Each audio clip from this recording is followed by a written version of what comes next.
Are there two Wim Wenders? Is there the appreciator and the artist? Do you ever get confused? Is there ever a constipation between your various pursuits? Or does it all equal your artistry? I could answer with a quote. A little older, a little more confused. That's what Nicholas Ray said at the end of American Friend. But actually I'm at peace with all these now. Actually, I don't see any controversy anymore. Painter was early on, correct? When medicine was out, psychology was out, sociology was out. Philosophy was out. Philosophy was out. Painting was in. Painting was in, and Paris was in. Paris was in because that's where you go when you want to become a painter. Yeah. And when you're cocky and when you think you can conquer the world, you go to Paris and you say, I'm a painter. I want to make a note of that, yeah. Yeah, you can still try. I had a chambre de bonne up under the roof, and it was unheated, and it was one of these rooms for chambermaids up under the roof. And it was way too cold, and I had no finances to afford a heater or so, and I always slept in my coat and everything on me, and during the day it was unbearable. So I discovered there was one place where you could watch movies and be in the warm, and that was the Cinematheque. And one ticket cost 25 cents. Incredible. And of course, if you wanted to see 5 movies, that was $1.50. That was a lot. So yeah. I discovered that the 25 cents could you carry through 5 seances if you went to the toilet in between. You had it down. And we were a handful of guys who always met in the toilet. And waiting until we heard the bell, and then we worked out again. And that way you saw 5 movies in a row, 25 cents. And I saw the entire history of cinema in about a year, more than 1,000 films. And that was the end of my painting career. Where do you stand on that kind of self-education? Is that essential? Is that the only way? Is that the preferred way to understand? I learned a lot from watching these 1,000 movies, and I tell you, I learned not so much from watching them, I learned a lot from making notes, because I realized after a while that when I stumbled back home into my room in the middle of the night, I had forgotten the first film I'd seen, and I only remembered the last one. And that was a pity, so I started to learn to make notes in the dark while I was watching them, and that was my film school. Where are you now cinematically? What do you feel, how do you identify the phase you're in now? Well, my movies are really much more reality driven than at the beginning. And it's not that I made a number of documentaries in between, it's also that the fictional films I was making lately also were really much more based, not so much on fiction, but on stuff I experienced and stuff I observed, and I don't know, I feel today, even myself, if I walk around in a city and I want to see a movie and I come to a theater and they're playing 4 movies and one of them is a documentary, I don't hesitate, I just go there. How do you define a documentary film? Well, it is a little academic but it's on the other hand true. Everything in one way or another documents at least an attitude. And a lot of films are shot without any real sets, so a lot of films are shot today just on blue screen, but even those films are sort of a document, at least of the times they're made and of the spirit of the times. But then again, a documentary is made with a very different attitude than a film that wants to tell a story. I think it's more the attitude that makes it a documentary than anything else. How does a film using studio and artificial elements get the feeling of a time or a place? So what's the key? As you say, is it the intent? Is the intent more important than the mise en scène? I think it is the intent. The intent is of utter importance. The intent is an invisible thing that is encrusted into every shot. Like in photography. I mean, I have this theory that in every photography you see the reverse angle of the photographer. It's invisible, but you see it. And you get an eye for it. And I think in films as well.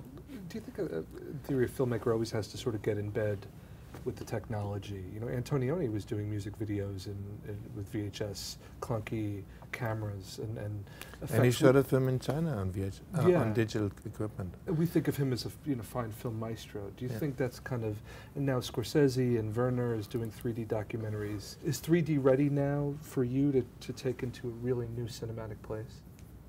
And even you didn't think 3D was ready when you first saw the U2 film, the concert film. I think it is more than ready. And I'm really desperately waiting for people to use it, because before you know it, it's gone down the drain.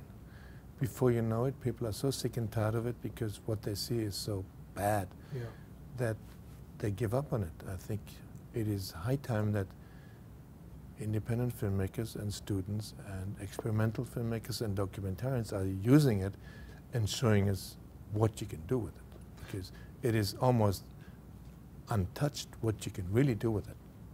Narratively, in terms of a narrative piece of literature, is that an imminent exploration for you with 3D, a scripted film? I mean, your own history of working with scripts varies, etc., but do you want to work with a scripted film? Oh yes, I'm working for quite a while with a writer to write a quite intimate story that we want to do in 3D, because it would have to be a very intimate story and not even be in danger of being mistaken for any effect-driven film. So we're trying to find a way to tell a very intimate story in a 3D environment and in a 3D world where people have that sort of presence that I discovered for the first time shooting Peanut. Can we get back to that age of making big films with a personal intent? I mean, there are filmmakers like Fincher and Soderbergh who seem to be trying. Are they succeeding? Well, they do succeed, and I think some of their films still have a lot of integrity, but they're fighting. And sometimes I think if they had taken their story and if they have scaled it down to 10% of the budget and still told it, they would have had much more freedom to put their stamp on them. And it is a sad fact that the more money you have, the less you're allowed to say with it. That is a fact. And even if you're a great director, and even if you have a big name, if you have the bigger budget you have, the less you actually can show. Yeah. I asked Abel Ferrara if someone gave you $200 million to direct a movie, a studio, American studio, would you do it? I hadn't finished the question, and he said yes. Would you? No. No, I would be embarrassed. It's immoral to make a movie with 200 million. It's insane, and I knew I couldn't do much with it. And Abel will find out that his hands are tied. I mean, it's horrifying how little you can do with 200 millions and how much you can do with 2,000. You've had your own moments in this conflict. Early 80s doing Hammett with American Zoetrope. Was there any sort of cause and effect between what was going on with Hammett and Chambre 666? Yes, Chambre 666 was made sort of in a black hole when I felt that there was not much of a future to cinema. And I didn't see many films that sort of reinvented it. And it seemed like both television and the language of commercials for the first time were infiltrating the cinema and actually starting to take a lead. And there were for the first time films that looked like commercials and commercial DPs that now made a big career in movies and that put their stamps on them. And it felt like movies had no more energy. That was the whole out of which I made Room 666, to ask my director friends if they believed in the future of cinema. And of course I didn't use all the guys who didn't say anything. I mean, there were some who let the whole wheel go through, didn't say a word because they felt offended. Rightfully so, it was a stupid idea. The film is a stupid idea. To put them alone in front of the camera. I wouldn't do that again. I don't recommend the process. What's the regret of the film? Because, I don't know, in a way, as they're only talking to themselves or into a camera where nobody's behind, it was it increased the black hole that I think the film sort of created with the question already. Has the real world become more interesting to you over 40 years? Do you feel like that mathematic is working? I think it is also for a different reason. When I started making movies, the documentary had a strong function. And there were lots of documentary filmmakers. Television was interesting because television really had a function in relation to reality. News were interesting. Today, none of that works anymore. I mean, you don't turn on television to have news. At least I don't do anymore. I completely gave up on television. It's useless. And even documentaries on television are mostly useless. And I feel that filmmakers have a different or relatively new responsibility towards reality and towards conflicts and towards problem zones in the world than before, because nobody talks about it except movies. Then in your mind, what sanctifies a documentary? Because as we know, documentaries can have their own jaundices. What sanctifies it? I mean, is it again the intent? Is it a feeling? Is it a visceral experience in a documentary that kind of sanctifies its worth? Or is it the inherent form simply worthy? No, the inherent form doesn't get you anywhere. I think if you use the word sanctify, I think it's strictly the intention. And it's strictly the attitude of the people making the film and their love for what they're doing and their love for the subject they're filming and their obligation towards honesty or truth. I think that's what sanctifies a documentary. Not if it's accomplished or the form in itself.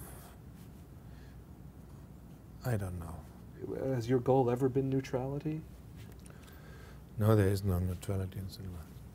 You can only be on one side or on the other. But how do you move on?